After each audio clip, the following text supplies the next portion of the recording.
После не очень многочисленных манипуляций, для кого как, получилась вот такая вот заготовочка камина.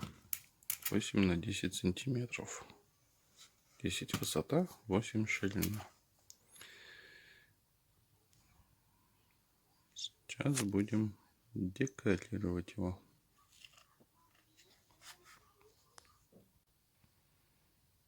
Итак,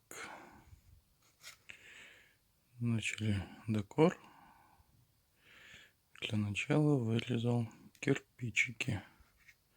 Камин у нас будет белый, из белого кирпича.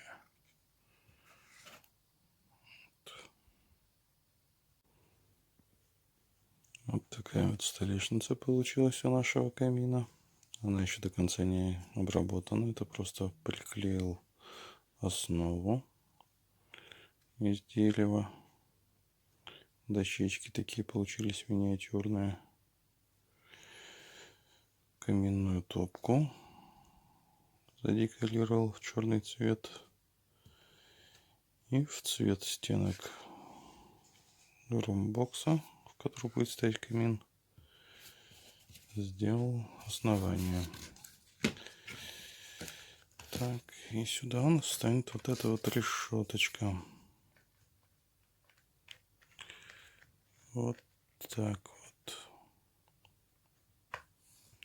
С этой решеточкой и будет красота. Итак, манипуляции с камином закончены. По-моему, отлично вписался в маленькое помещенце.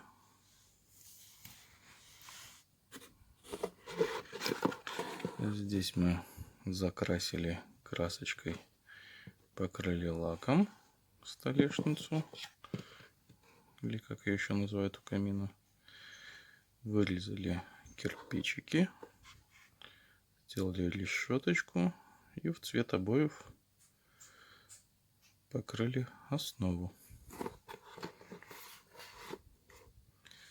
Получилась вот такая вот каминная зала. Осталось только доделать маленькие элементы интерьера.